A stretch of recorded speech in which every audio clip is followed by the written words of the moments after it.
Hey everybody, welcome back to Gideon Stuff. And today, we're finally doing it. We are finally reviewing the Cold Steel AD-15 Lite. I've had this knife for a long time.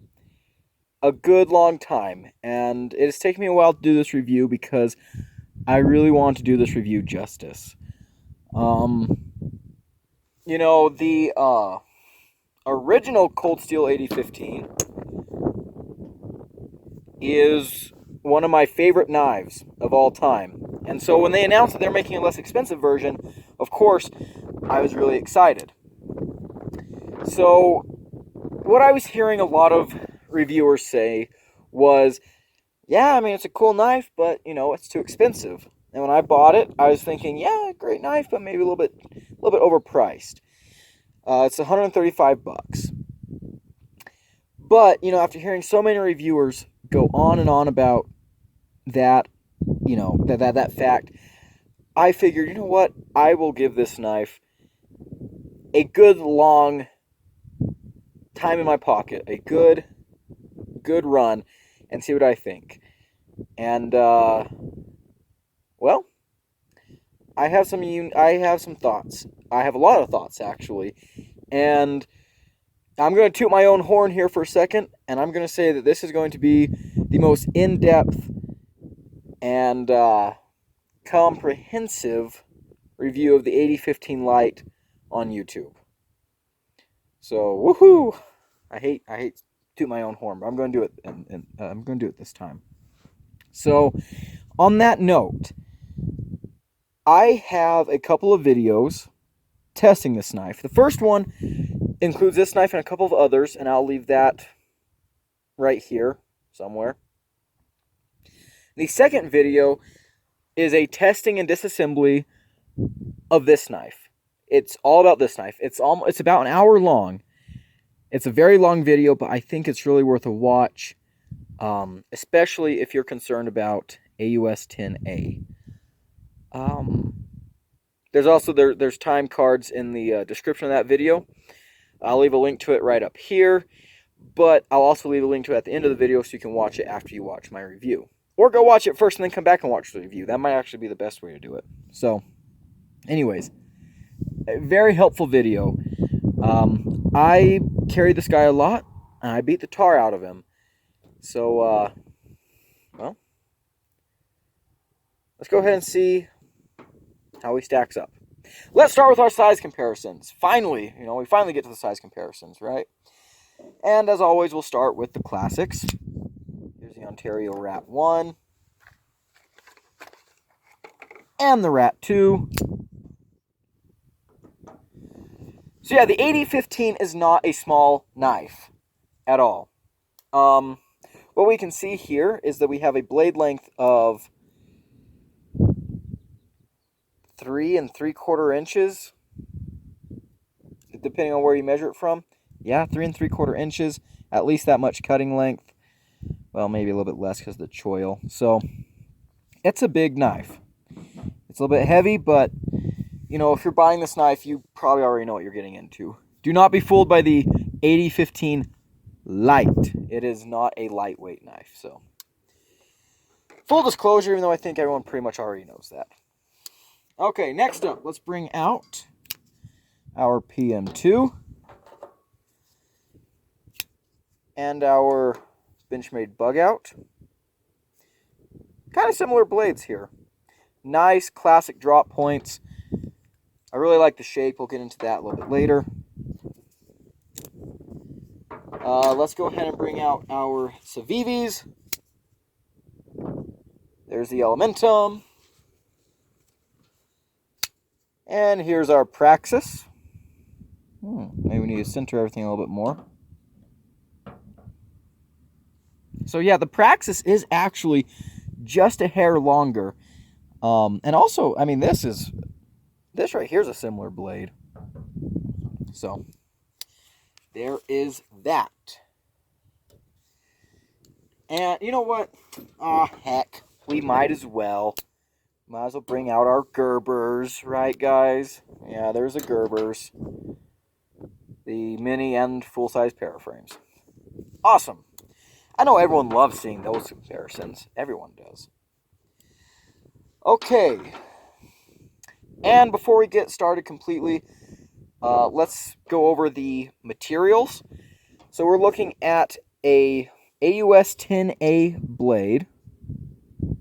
And excuse my the grease there. I recently over-lubricated him. AUS 10A. We'll talk more about that steel. And plastic, or I think they call this Grivex handles. So very nice. Steel liners, steel clip, and aluminum back strap. So we're going to call that. Real quick, let's actually compare this guy against, well, I mean, here is the most important and most ridiculous size comparison. Here it is against the regular AD-15 from Cold Steel. Not the original AD-15, you know, the custom by Andrew Demko, but yeah, they're exactly the same size. Perspective of the camera's throwing it off a bit, but yeah, exactly the same size. So cool, cool, cool. All right, and we're going to compare it against two other Cold Steel knives that I think this knife fits kind of in between. So we have the AD-15 Lite, and then we have the Code 4, AD-15 Lite, and the 4 Max Scout. And I think this knife is kind of, in a way, an in-between between the Code 4 and the 4 Max. So, yeah, we might talk about that a little bit later. I don't know. Okay, so we're not going to do any cut tests in this video because I have a feeling that this review is going to be way too long already. And, like I said, I already have 2 very long videos about cutting and everything. This knife here is wearing not a factory edge. This is one of my edges. They come screaming sharp from the Cold Steel factory. Cold Steel really sharpens their knives really nicely from factory. But, yeah, I've got mine pretty sharp. Alright. We won't do any cut tests, but we will go ahead and talk a little bit about carry. So, let's go ahead and move on to that. Alright, so, how's it carry? Right off the bat, I want to say that this pocket clip is probably the best pocket clips Cold Steel makes. The one on this and the other AD-15. Excellent pocket clips. Like them a lot. Kind of remind me of Spyderco's clips in a way, especially since they have the lanyard hole. But great clip. The knife is not deep carry, but on a knife like this, I'm not sure you really want deep carry. I don't. I like having easy access, especially when you're wearing gloves. You can pull it out of there really nice. So I appreciate that. The next thing to talk about with the carry, I mean, we could talk about the heaviness and the thickness, but it's not a terribly heavy knife. It's not a bug out, but it's not super heavy. And I mean, if you're buying this, you know what you're getting into. So we're just gonna ignore that, okay? The next thing I want to talk about is the texturing on the Grivex. I've owned 3 of the AD-15s, and on every single one of them, I had to sand down the G10 under the clip just to get it in my pocket, because it was way too aggressive. On this, the texturing still gives you plenty of grip, but the tops are smoother than on the top of these little ridges are smoother than they were on the G10 version. So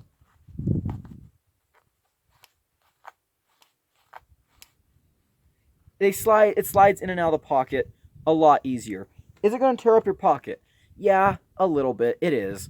But it's definitely not as bad as the other AD-15s. So I appreciate that a lot. And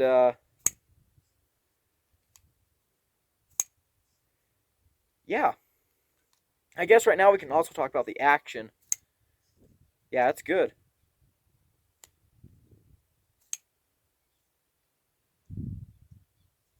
no wrist.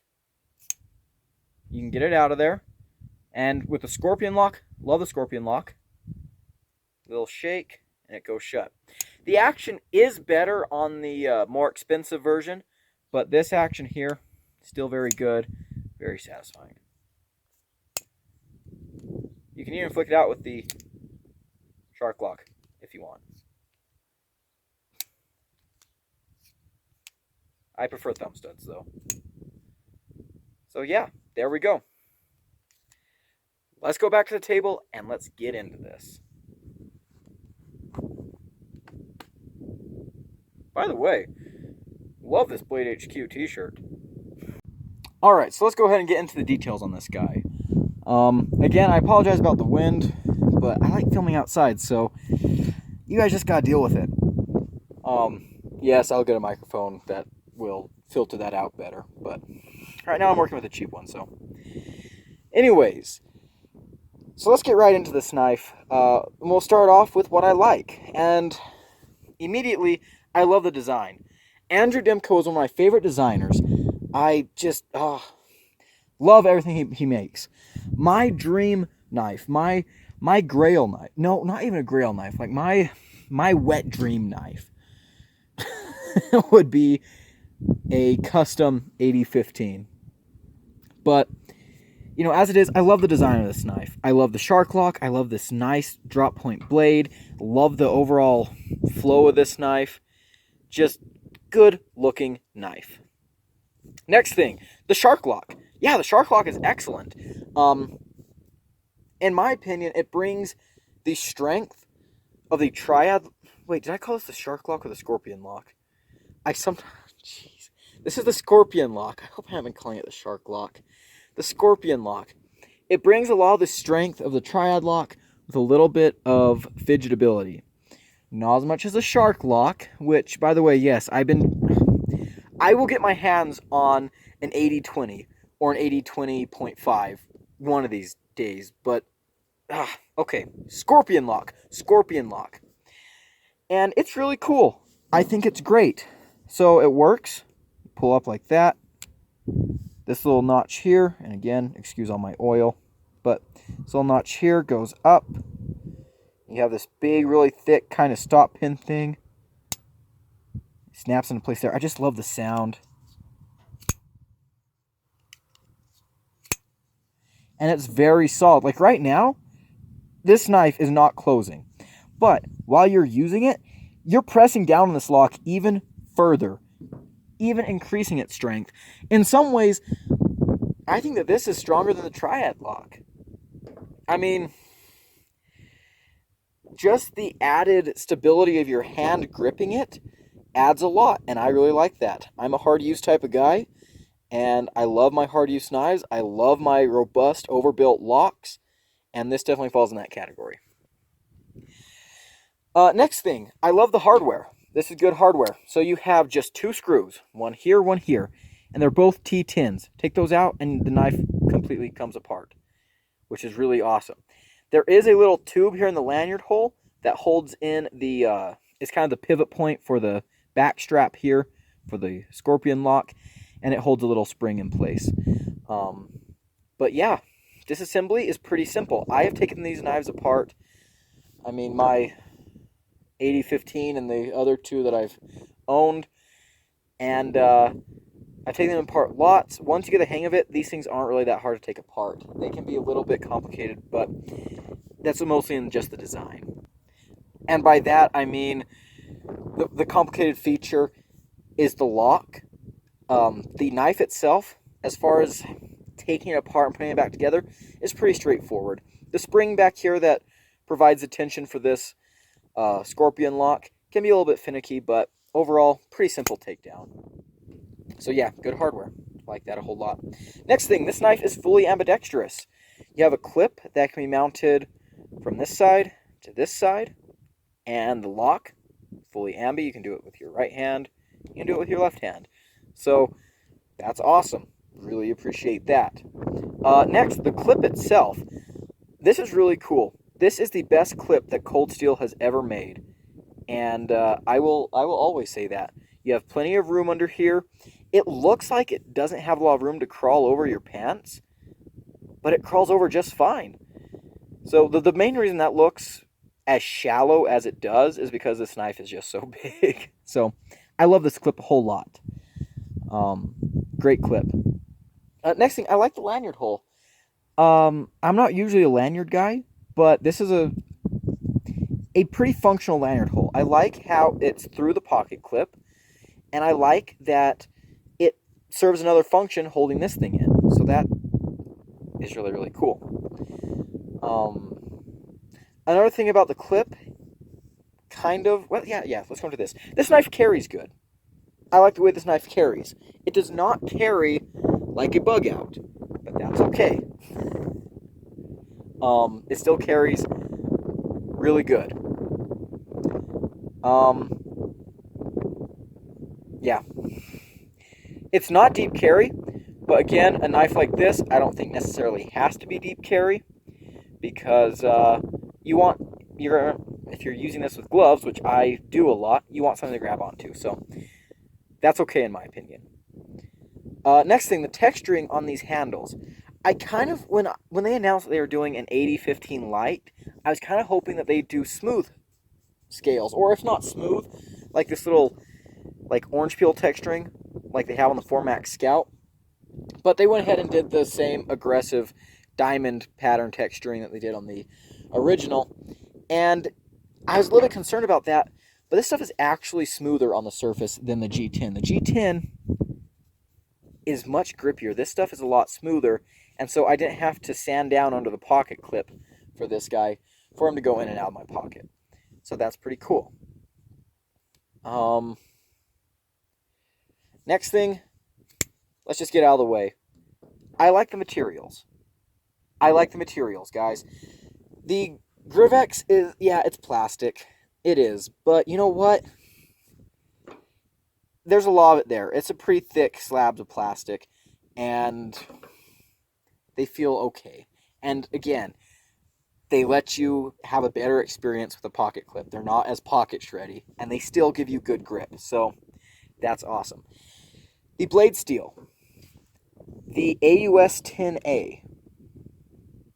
Guys, that is a good blade steel. In fact, it's one of my favorites. Using this knife, I felt like I had a very impressive steel in my pocket. So, again, watch the testing video, but I had this knife at work. I was using him to cut irrigation tarps. I'm out there in an irrigation ditch. I'm cutting these tarps.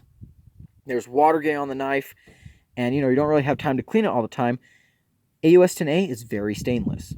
I also use this knife for a lot of carving and chopping, which this is not a chopping folding knife like I would say this guy is, but it still worked. AUS-10A is tough. It's a very tough steel. And the edge retention was so good. Again, look at my video, but the edge retention was insane. And it sharpens up so nicely. So nicely. I mean, I really do feel like this steel is comparable to CPM 154 in a lot of ways. Maybe a little bit tougher. It's great steel. It's really great steel. I love it. I really do. I genuinely love it. So, I cannot complain there. Next thing I want to talk about are the ergos. Guys, these ergos are so good. So good. It just, this knife just, you feel like you got good grip. You can choke up for like your carving tasks. The jimping here is kind of sharp, but especially when you have gloves on. Again, very functional. So the ergos, Andrew Dimko's a master of ergos, guys. All of his knives that I've ever held are very ergonomic. So this, again, great ergos. And last thing I want to talk about is the blade itself. Great performer. You have a full flat grind, well, almost a full flat grind. It's a saber grind, but you have it can slice, and it's also sturdy enough for chopping. So, great blade. There's so much here that I love, just so much. All right, so before we go into what I don't like, let's talk about the action actually, because I forgot. It's a good action. You can flick it. And you can slow roll it if you're not under camera and about to cut your camera. It's a good action. I like this action a lot. It's very smooth. It's very accessible. So yeah, I like that a bunch. Okay, so let's go into the negatives. What do I not like here? So first thing I'm going to point out is I wish this had a stonewash blade. So as you can see, this is a satin finish. And as far as satin finishes go, it's pretty well done. As you can see, there's smudges there and fingerprints. I really, really, really wish they did this knife with the same stonewash that they have here on the 4Max. Which, yes, my 4Max is pretty dirty right now. Let's see if you can see that stonewash better here. But yeah, I love that stonewash on the 4Max. And I wish they put it on this knife too. It gives it more of a hard use vibe. And I just think it'd be a little bit, I don't know, a little bit more fitting? Fitting is the word we're going to go with. A little more fitting here. So, yeah, I wish the blade was stone washed. This one will pick up scratches and fingerprints and smudges. And yeah, I wish it was stone washed. Next thing, this knife is a little bit uncomfortable for non-gloved hands. The thumb studs are kind of sharp. This stuff is kind of rough. But again, the jimping up here is pretty rough on bare hands. But again, if you're just using it, wear gloves. I was normally wearing gloves when I used this guy. It works just fine. The ergos in glove, I mean, even right now, the ergos are just so nice. Even in my bare hands. But definitely a little bit pokey in places. With gloves, it's just a dream come true. So, yeah. So those two things are definitely complaints, but kind of minor issues. There is one issue with this knife that I think is a bigger deal. And that is the fact that this knife, for a long time, had horrible lock stick. Again, check out my testing videos, but oh, geez. It got to where, I'd use this knife, and, you're pressing down on this knife really hard. I was using this guy really hard. And it got to where I just couldn't disengage it. As you can see now, I have fixed the lock stick. You can't even hear anything now because I fixed the lock stick, but it used to be just horrible. But yeah, I fixed it. What I did was, first I did the Sharpie method, and then that didn't really work so well, so I went in with a diamond rod, and I smoothed it out, and I put more Sharpie on. Look, focus. Yeah, as you can see, I did put more Sharpie on, just to be safe, and yeah. Lock stick, gone. So, yeah, that's good. But man, it was horrible. It was horrible. Oh, jeez. And I've never had lock stick that bad with the original, with the original Cold Steel version. And I've used those really hard too. So, yeah. It was definitely a bummer. It was pretty rough. So there's that. And honestly, that's all the bad. That's all the bad. And I think we can go ahead and go into my final conclusions. I like this knife a lot. And the question you're all wondering, is it worth $135? Yes. Yes, yes, yes. It is 100% yes. I do not think this knife is overpriced. When I first bought him, just seeing what I was getting on paper, plastic and AUS 10A, I was like, oof, that's overpriced. But guys, after using this knife hard and using him for a long time, this knife is completely worth it. And in fact, if you're an enthusiast, if you're a collector and you're just wanting to collect stuff, sure, get this version with the G10 and the S35VN. If you're a pure user and you don't have all the money in the world to spend, this is the one you want to get. I gotta say again, the AUS 10A steel is fantastic. This is one of my favorite steels ever. I love this steel so much. It's easy to maintain. It holds a great edge. It's very, well, not very tough. It's pretty tough. It's very stainless. It just, it's a great steel. And, you know, AUS 10A is different than just AUS 10 or AUS 10 or whatever, AUS 10A, whatever you want to say. AUS 10A is better than AUS 10. However, the factory that Cold Steel uses there in Taiwan, Cold Steel has got their heat treat down. I think that has a lot to do with this knife. The heat treat is excellent. Just excellent. And it's no secret that Cold Steel does a great heat treat. It's no secret. This is really good. I heard a lot of people saying, well, you know, this is $135 in the Formax Scout, which is a huge knife. Also, the same materials is $110. Yeah, if this was $110, I mean, I guess that'd be awesome. But look, you're getting the Scorpion lock. That's not nothing. That's not nothing.